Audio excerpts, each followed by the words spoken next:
వైసీపీలో చాలా మంది టాప్ లీడర్లకు సైతం ఫ్యూచర్ ఉంటుందన్న గ్యారెంటీ లేదు.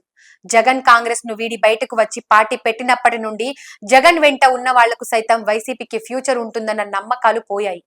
అందుకే జగన్ స్ట్రాంగ్ ముఖ్యమంత్రిగా ఉన్నప్పుడు ఇతర పార్టీల నుండి ఎన్నో ఆశలతో వైసీపీలోకి వెళ్లిన వారు సైతం ఇప్పుడు ఆ పార్టీ నుండి బయటకు వచ్చేందుకు ఏ సందు దొరుకుతుందా, ఎలా బయటకు రావాలా అని ప్లాన్ తో ఉన్నారు.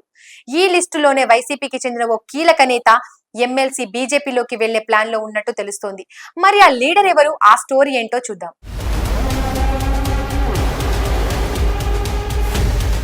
తోట త్రిమూర్తులు వ్యవహారం వైసీపీలో ఆసక్తిగా మారింది.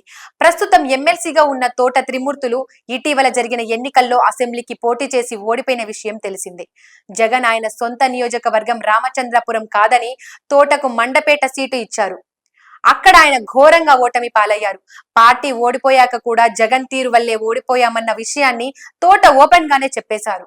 గతంలో టీడీపీలో ఉన్న ఆయన వైసీపీ అధికారంలోకి రాగానే ఆ పార్టీలోకి జంప్ చేశారు. తర్వాత కాలంలో కాపు నాయకుడు, ఫైర్ బ్రాండ్ నేత కావడంతో ఆయనకు జగన్మోహన్ రెడ్డి బలమైన ప్రాతినిధ్యం కల్పిస్తూ ఎమ్మెల్సీని చేశారు. అంటే ప్రస్తుతం వైసీపీ అధికారం కోల్పోయినా కూడా తోట త్రిమూర్తులు ఎమ్మెల్సీగానే కొనసాగుతున్నారు. అయితే తాజాగా ఆయన దృష్టి బీజేపీ వైపు మళ్లిందని తెలుస్తోంది.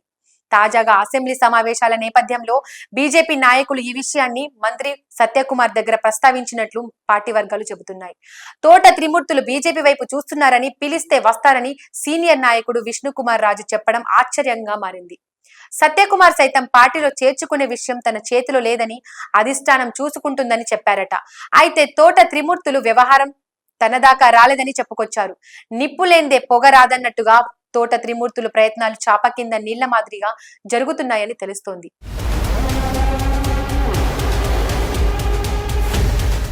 అందుకే ఈ వ్యవహారం బీజేపీలో చర్చకి వచ్చిందని తెలుస్తోంది. ఆయనను చేర్చుకోవడం విషయంలో బీజేపీకి ఎలాంటి అభ్యంతరం లేదు.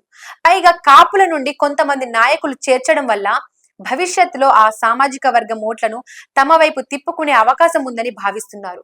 నిజానికి ఇప్పటికే సోమ వీర్రాజు వంటి కాపు నాయకులు ఉన్నప్పటికీ బలమైన కాపుల మద్దతు ఉన్న నాయకులు పెద్దగా లేరు. ఈ నేపథ్యంలో తోట త్రిమూర్తులను తీసుకునే అవకాశం ఉందని సమాచారం. అయితే అధిష్టానం నుండి గ్రీన్ సిగ్నల్ రావాల్సి ఉందని అంటున్నారు. ఏదేమైనా తాజాగా వెలుగు చూసిన ఈ వ్యవహారం వైసీపీలో నాయకుల మధ్య కూడా చర్చనీయాంశంగా మారింది. వాస్తవానికి సోమవారం నిర్వహించిన సమావేశాలకు తోట త్రిమూర్తులు హాజరయ్యారు.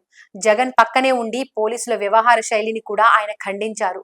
కానీ అదే రోజు బీజేఎల్పీలో తోట గురించి చర్చ జరగడం, ఆయన పార్టీ మారతారని వాదన తెరమీదికి రావడంతో వైసీపీ ఆశ్చర్యం చేసింది. అయితే ఆయన రాజకీయంగా నిర్ణయాలు మార్చుకునే దిశగా అడుగులు వేస్తున్నట్లు తెలియడంతో స్థిరత్వం లేని నేతగా పేర్కొంటూ నాయకులు లైట్ తీసుకున్నారని సమాచారం.